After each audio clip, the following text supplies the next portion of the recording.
One of the Ripple makers is our award recipient tonight. And we'd like to call upon the mayor of Nashua, who will come to present that award at this time.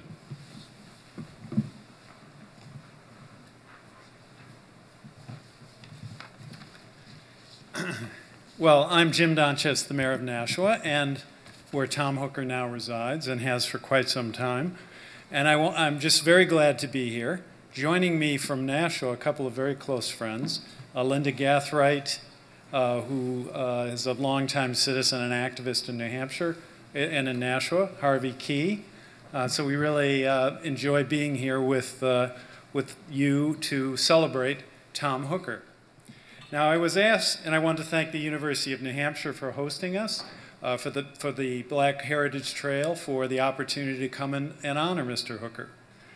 Now, I was asked to say a little bit about my knowledge and history with Mr. Hooker, and I don't know if Linda and Harvey know this, but I first came to New Hampshire for my first real full-time job after I had started law school but was taking a year off. And I came, my wife Vicki was a native here in New Hampshire, and I came to the Division of Welfare to interview with the director for a position much lower down, but a position at the Division of Welfare. And that is when I met Tom Hooker, because he interviewed me. And he, of course, was a very inspiring, charismatic leader at the time. And the interview was in 1973, so that was 44 years ago, I think. And of course, I still remember it because of the very strong impression he made on me at the time. And I think he hired me for this ministerial position on the spot. I came to Concord. We were in this building that's like a bowling alley. It was a former bowling alley on Loudon Road. I got to meet Jim Bianco, who I'm sure remembers Tom extremely well. He was a little higher up in the organization than me. Dick Cheverfield is here he worked in the Concord District Office for the Division of Welfare. Now, it was a very, very strange time, as strange in New Hampshire, maybe even worse than nationally now, because Governor Meldrum Thompson was the head of the New Hampshire state government. And I don't think he was any friend of Tom Hooker's, but Tom Hooker had a term of office. He had begun with Walter Peterson, and so he had a term of office. And he presented he did an extremely good job as the head of the Division of Welfare. He was charismatic. He was a strong leader. He had idealism. And he accomplished a lot for the Division of Welfare. He did Medicaid and food stamp programs. He set up a network of his services for daycare, home care, and residential care programs. But at least for us working in the division, and I think Jim and Dick can vouch for this, it was like this, this oasis of sanity in a time of insanity at the state level, because Meldrum Thompson was espousing some extremely radical views at the time. He was extremely critical of Dr. Martin Luther King, for one thing.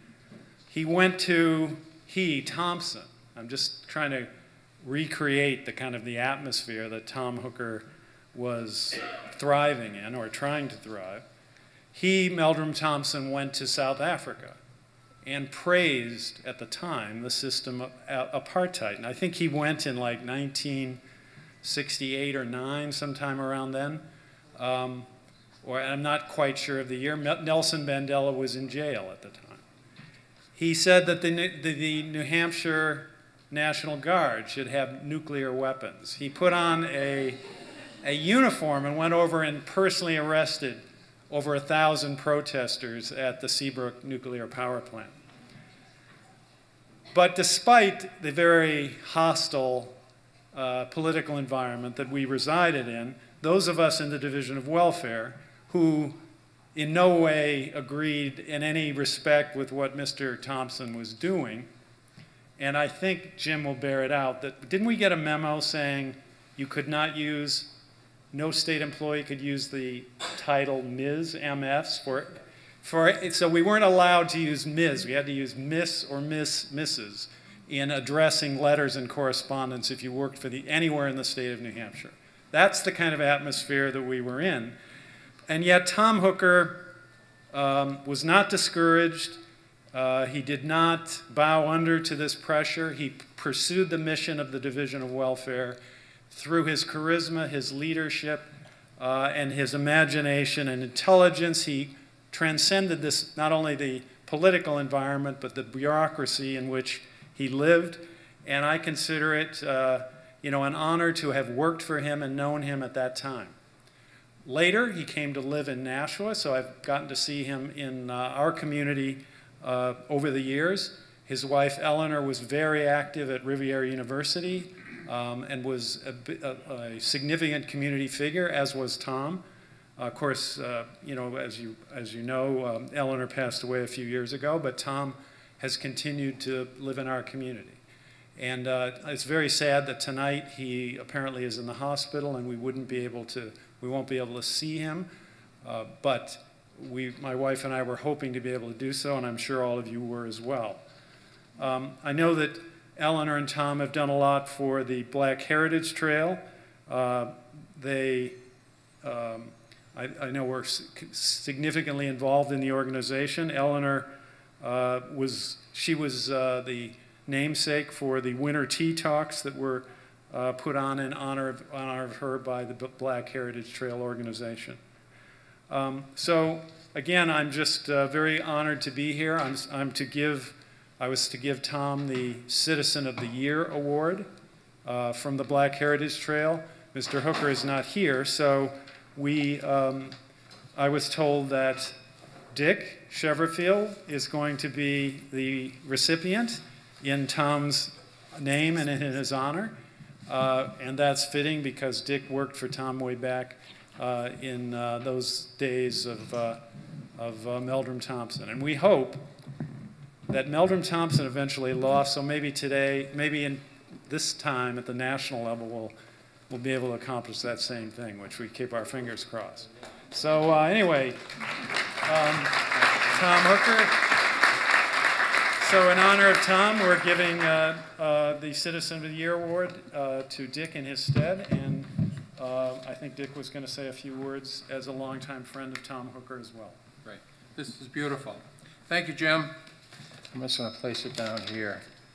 For those of you who know Tom, he gave me 14 pages of thoughts he wanted me to share with you this evening. But I said, no, we can't do that. Number one, I want to thank Jim Donchis, the mayor of Nashua, and as Jim mentioned, we go back many, many years. I beat Jim by about 5 years. 1968 is when Tom hired me as a social worker to work in the city of Nashua, New Hampshire. And he wanted to express his appreciation to Jim and to Vicki for sharing in this very, very special honor that you are sharing with him this evening. And Jim, he wanted me to share with you a couple of thoughts about your leadership and your commitment to people through the work that you're doing in the city of Nashua. The work that you're doing in terms of the Downtown Nashua project, the revitalization of that Nashua and the whole Nashua community, not only buildings, but a revitalization of a commitment to people and an enthusiasm on behalf of all of the citizens of Nashua. He also mentioned, and this was a very special way, the work that you're doing on the commuter rail project. He said when Eleanor and he came back to New Hampshire, they were drawn to Nashua because of the potential of that commuter linkage between Nashua and Boston. And at that time, Tom was just then appointed as the regional director of the Administration on Aging for the Northeast region.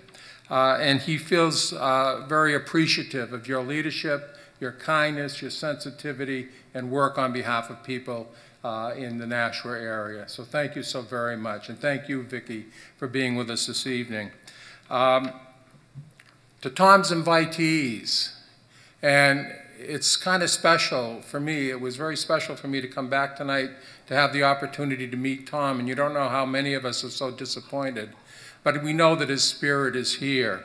And to his invitees, his friends, his colleagues, his family, and especially to Florence and to Gail, his niece and niece-in-law, Florence and Gail, for traveling some distance to be here this evening.